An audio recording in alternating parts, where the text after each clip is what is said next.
এখন শুনবেন আজকের গুরুত্বপূর্ণ খবরের শিরোনাম। রমজানে আল আকসা মসজিদে ইসরায়েলে নতুন বিধিনিষেধ, ফিলিস্তিনের উদ্বিগ্ন। ট্রাম্পের সঙ্গে বাকবিতণ্ডা, জেলেনস্কিকে ক্ষমা চাওয়ার আহ্বান মার্কিন পররাষ্ট্রমন্ত্রীর। ইসরায়েলের কাছে $3 বিলিয়ন অস্ত্র বুলডোজার বিক্রি করেছে যুক্তরাষ্ট্র।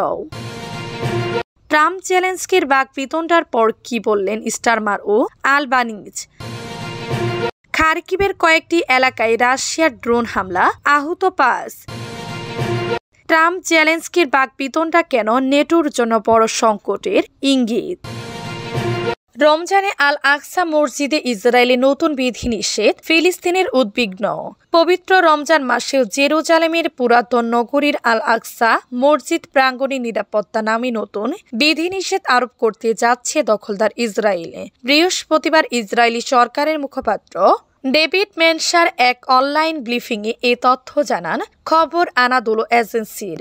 গাজার যুদ্ধ চলাকালে গত বছর ইসরায়েল আল আকসায় প্রবেশে কঠোর নিষেধাজ্ঞা আরোপ করেছিল, বিশেষ করে পশ্চিম তীর থেকে আসা ফিলিস্তিনদের ক্ষেত্রে। ডেভিড মেনসার বলেন, জননিরাপত্তার স্বার্থে প্রতি বছরের মতোই স্বাভাবিক বিধিনিষেধ বলবৎ থাকবে। নিরাপত্তার অজুহাতে এবারও প্রবেশের বয়সীমা নির্ধারণ করা হতে পারে। গত বছর শুধু 55 বছরের বেশি বয়সী পুরুষ ও 50 বছরের বেশি বয়সী নারীদের প্রবেশের অনুমতি দেয়া হয়েছিল। সেই সঙ্গে জেরুজালেমের পুরাতন শহর জুড়ে ইসরায়েলি পুলিশের কঠোর নিরাপত্তা ব্যবস্থা নেওয়া হয়েছিল। ইসরায়েলি সরকার দাবি করেছে তারা আল আকসার স্থিতাবস্থা বজায় রাখতে চায়, তবে ফিলিস্তিনদের আশঙ্কা এই নিষেধাজ্ঞাগুলো তাদের ধর্মীয় অধিকার খর্ব করেছে এবং পরিস্থিতিকে আরও উত্তপ্ত করে তুলতে পারে। ট্রাম্পের সঙ্গে বাকবিতণ্ডা, জেলেনস্কিকে ক্ষমা চাওয়ার আহ্বান মার্কিন পররাষ্ট্রমন্ত্রীর। হোয়াইট হাউসের ওভাল অফিসে মার্কিন প্রেসিডেন্ট ডোনাল্ড ট্রাম্প ও ইউক্রেনের প্রেসিডেন্ট ভলোদিমির জেলেনস্কি বাকবিতণ্ডায় জড়িয়েছেন। এক প্রতিবেদনে মার্কিন গণমাধ্যম CNN জানিয়েছে, শুক্রবার হোয়াইট হাউসের ওভাল অফিসে বৈঠকে তাদের মধ্যে উত্তপ্ত বাক্য বিনিময় হয়। উদ্ভূত পরিস্থিতিতে ইউক্রেনের খনিজ সম্পদে যুক্তরাষ্ট্রের নিয়ন্ত্রণ নিয়ে দুই রাষ্ট্রনেতা চুক্তি সইয়ের কথা থাকলেও শেষ পর্যন্ত তা হয়নি। এদিকে মার্কিন পররাষ্ট্রমন্ত্রী মার্কো রুবিও ভলোদিমির জেলেনস্কিকে প্রেসিডেন্ট ডোনাল্ড ট্রাম্পের সঙ্গে হোয়াইট হাউসে ওভাল অফিসে ঘটে যাওয়া বাকবিতণ্ডার জন্য ক্ষমা চাওয়ার আহ্বান জানিয়েছেন। ট্রাম্প ও জেলেনস্কির বৈঠকে উত্তপ্ত বাক বিনিময় হওয়ার পর CNN এ দেয়া এক সাক্ষাৎকারে রুবিও বলেন, জেলেনস্কির উচিত এমন একটি বৈঠকের জন্য এবং আমাদের সময় নষ্ট করার জন্য ক্ষমা চাওয়া। শুক্রবার সাংবাদিকদের সামনে বৈঠকে জেলেনস্কিকে একের পর কথার আক্রমণ করেন ট্রাম্প। ইসরায়েলের কাছে $3 বিলিয়ন অস্ত্র বুলডোজার বিক্রি করেছে যুক্তরাষ্ট্র।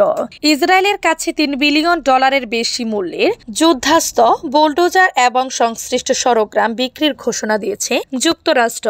স্থানীয় সময় শুক্রবার মার্কিন প্রতিরক্ষা নিরাপত্তা সহযোগিতার সংস্থা DSCA জানিয়েছে, মার্কিন পররাষ্ট্রমন্ত্রী মার্কো রুবিও $2.4 বিলিয়ন বোমা, বড়ি এবং ওয়ারহেড, $675.7 মিলিয়ন অন্যান্য বোমা, বড়ি এবং নির্দেশিকা কিট ও $295 বিলিয়ন বুলডোজার সহ সংশ্লিষ্ট সরঞ্জাম বিক্রির চুক্তিতে স্বাক্ষর করেছেন।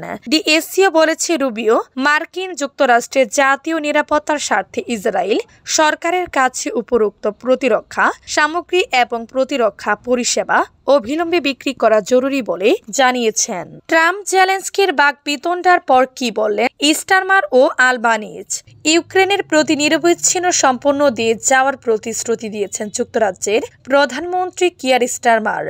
অস্ট্রেলিয়ার প্রধানমন্ত্রী অ্যান্টনিও আলবানিজও যতদিন প্রয়োজন ইউক্রেনের পাশে থাকার কথা বলেছেন। হোয়াইট হাউসে যুক্তরাষ্ট্রের প্রেসিডেন্ট ডোনাল্ড ট্রাম্পের সঙ্গে ইউক্রেনের প্রেসিডেন্টের ভলোদিমির জেলেনস্কির বাকবিতণ্ডার পর বিশ্ব নেতারা দুই ভাগে বিভক্ত হয়ে গেছেন। কেউ ট্রাম্পের প্রতি তাদের সমর্থন প্রকাশ করেছেন, কেউ ইউক্রেনকে সমর্থন জানানো অব্যাহত রাখার কথা বলেছেন। ওভাল অফিসে ট্রাম্প জেলেনস্কি বৈঠকের পর গতকাল শুক্রবার স্টারমার উভয় নেতার হামলার সঙ্গে কথা বলেছেন। এনে ডাইনিং স্টেট কার্যালয়ের এক মুখপাত্র বলেন, প্রধানমন্ত্রী শুক্রবার রাতে প্রেসিডেন্ট ট্রাম্প ও প্রেসিডেন্ট জেলেনস্কি উভয়ের সঙ্গে কথা বলেছেন। তিনি জেলেনস্কির প্রতি নিরবিচ্ছিন্ন সমর্থন অব্যাহত রাখার কথা পুনর্ব্যক্ত করেছেন। ইউক্রেনের জন্য সার্বভৌমত্ব ও নিরাপত্তার ভিত্তিতে একটি স্থায়ী শান্তির পথে অগ্রসর হওয়ার উপায় খুঁজে পেতে তার পক্ষে যা কিছু করা সম্ভব তার সবই তিনি করেছেন। এদিকে ট্রাম্প জেলেনস্কি উত্তেজনাপূর্ণ বৈঠকের কয়েক ঘন্টা পর আজ শনিবার অস্ট্রেলিয়ার প্রধানমন্ত্রী আলবানিজ বলেছেন, ইউক্রেনের জনগণ শুধু নিজেদের দেশের সার্বভৌমত্ব রক্ষার জন্য লড়াই করছেন না, তারা আন্তর্জাতিক আইনে রক্ষার জন্য লড়াই করছেন। সিডনিতে সাংবাদিকদের সামনে আলবানিজ আর বলেন, যতদিন প্রয়োজন পড়বে ততদিন আমরা ইউক্রেনের পাশে দাঁড়াবো, কারণ এটা একটি গণতান্ত্রিক দেশ বনাম ভ্লাদিমির পুতিনের নেতৃত্বে কর্তৃত্ববাদী দেশের লড়াই। স্পষ্টতই তার উদ্দেশ্য কেবল ইউক্রেন নয়, সমগ্র অঞ্চলে সাম্রাজ্যবাদের বিস্তার। কয়েক বছর ধরে মস্কো ও ক্যানবেরার মধ্যে সম্পর্কের অবনতি হয়েছে। খার্কিভের কয়েকটি এলাকায় রাশিয়ার ড্রোন হামলা, আহত 5। ইউক্রেনের দ্বিতীয় বৃহত্তম শহর খার্কিভে স্থানীয় সময় শুক্রবার সন্ধ্যায় ড্রোন হামলা চালিয়েছে রাশিয়া। খার্কিভের চিকিৎসা কেন্দ্র ও বিভিন্ন লক্ষ্যবস্তুতে এ হামলা চালানো হয়েছে। স্থানীয় কর্মকর্তারা বলেছেন, এতে কমপক্ষে 5 জন আহত হয়েছেন। আঞ্চলিক গভর্নর ওলেহ সিনিহবভ সামাজিক যোগাযোগ মাধ্যমে অ্যাপ টেলিগ্রামে এক বার্তায় বলেছেন, রাশিয়ান 8টি ড্রোন 3টি বেসামরিক এলাকায় হামলা চালিয়েছে। 3 বছর ধরে চলা যুদ্ধে প্রায় এসব জায়গায় রাশিয়ার হামলার নিয়মিত লক্ষ্যবস্তু। সিনিহবভ বলেন, হামলায় 5 জন আহত হয়েছেন। অবশ্য মেয়র ইহর তেরেখভ বলেছেন, হামলায় আহতর সংখ্যা 7 জন। সিনিহবভ আরও বলেছেন, হামলায় বেশ কয়েকটি ভবন ক্ষতিগ্রস্ত হয়েছে। হামলাস্থল থেকে 50 জনের বেশি ব্যক্তিকে সরিয়ে নেওয়া হয়েছে। ট্রাম্প জেলেনস্কির বাকবিতণ্ডা কেন নেটোর জন্য বড় সংকটের ইঙ্গিত। ওভাল অফিসে বৈঠকে ডোনাল্ড ট্রাম্প ও ভলোদিমির জেলেনস্কির মধ্যে তীব্র বাকবিতণ্ডা হওয়ার আগে থেকে দুই নেতার সম্পর্ক যথেষ্ট খারাপ দিকে মোড় নিয়েছে। যুক্তরাষ্ট্রের প্রেসিডেন্ট ট্রাম্প এরই মধ্যে ইউক্রেনের প্রেসিডেন্ট জেলেনস্কিকে একজন স্বৈরা শাসক হিসেবে আখ্যা দিয়েছেন। বলেছেন, একটা মিথ্যার উপর রাশিয়ার সঙ্গে যুদ্ধ শুরু করেছে ইউক্রেন। ট্রাম্পের পূর্বসূরি বাইডেনের পৃষ্ঠপোষকতায় 3 বছরের গড়ে ওঠা যুক্তরাষ্ট্র ইউক্রেন জোট এখন টুকরো হয়ে গেছে। যুক্তরাষ্ট্র ও ইউক্রেনের মধ্যে সম্পর্কের প্রকাশ্য ভাঙন পশ্চিমা সামরিক জোট নেটোর সদস্য দেশগুলোর সঙ্গে যুক্তরাষ্ট্রের বড় সমস্যা বাধার ইঙ্গিত বটে। ইউক্রেন ছাড়া ইউরোপীয় দেশগুলো নিরাপত্তায় যুক্তরাষ্ট্রের প্রতিশ্রুতি নিয়েও এখনো আর অনেক সংশয় ও প্রশ্ন দেখা দিবে। এর মধ্যে সবচেয়ে বড় যে প্রশ্ন সেটি হলো, প্রেসিডেন্ট ট্রাম্প কি তার একসময়ের পূর্বসূরি হ্যারি ট্রুম্যানের প্রতিশ্রুতি রক্ষা করবেন? 1949 সালে প্রেসিডেন্ট ট্রুম্যান ঘোষণা দেন, নেটো জোটের কোনো দেশের উপর হামলা যুক্তরাষ্ট্র নিজের উপর হামলা বলেই মনে করবে।